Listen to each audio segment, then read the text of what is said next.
외국인 근로자도 연말 정산을 하기 위해 내국인 근로자와 마찬가지로 소득공제 신고서와 증명 자료 등을 2월분 급여를 받기 전까지 회사에 제출해야 하는데요. 2016년 귀속 외국인 근로자 연말 정산 안내 지금 시작합니다.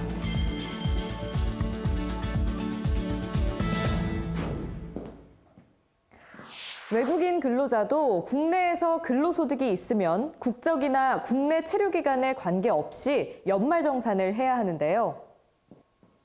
다만 일부 소득공제 및 세액공제 항목은 외국인에게 적용되지 않는 만큼 유의해야 합니다.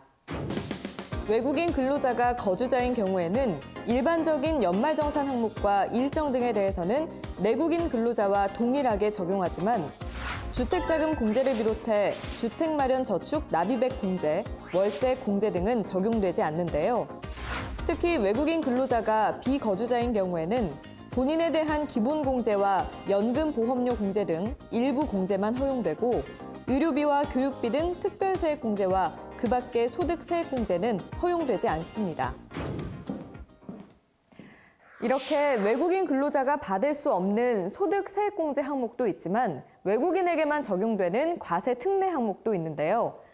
먼저 외국인 근로자는 국내에서 최초 근로를 제공한 날부터 5년간 연간 급여를 17% 단일 세율로 계산해 정산하는 것을 선택할 수 있습니다. 또 엔지니어링 기술 도입 계약 체결 또는 외국계 투자기업의 연구원으로 근무하는 등 일정 요건을 충족하는 경우에는 2년간 발생한 근로소득에 대해 산출세액의 50%를 감면받을 수 있고 우리나라가 체결한 조세조약 중 교사 면세 조항이 있는 국가의 거주자가 국내에 입국해 일정 기간 동안 받는 강의, 연구 관련 소득세는 면제됩니다. 그렇다면 이 밖에도 알아두면 유용한 외국인 연말정산 문의 내용에는 어떤 것들이 있을까요? 먼저 국외에서 지급받은 소득이 있는 경우 국외 근로소득을 국내 근로소득과 합산해 연말정산을 해야 하는지인데요.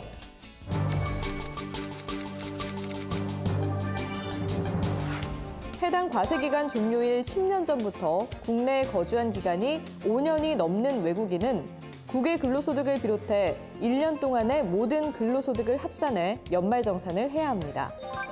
다만 국내 거주기간이 5년 이하인 경우에는 국내로 송금된 근로소득에 대해서만 합산해 연말정산을 하면 됩니다.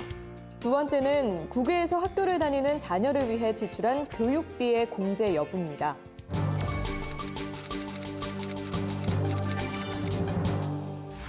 국외 교육기관에서 교육을 받고 있는 국내 거주 외국인 자녀의 교육비는 공제가 불가능한데요.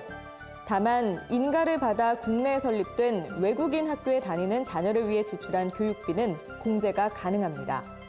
이 밖에도 외국에서 사용한 신용카드 금액은 공제가 불가능하며 연말정산에서 누락된 소득세액공제 항목은 5월 종합소득세 확정 신고 시 또는 5년 이내 관할 세무서의 경정 청구를 통해 공제받을 수 있습니다.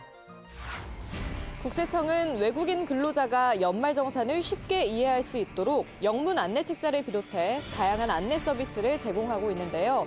특히 한국어가 익숙하지 않은 외국인을 위해 외국인 전담 연말정산 상담 서비스도 제공하고 있으니까요. 적극 활용해 보시기 바랍니다.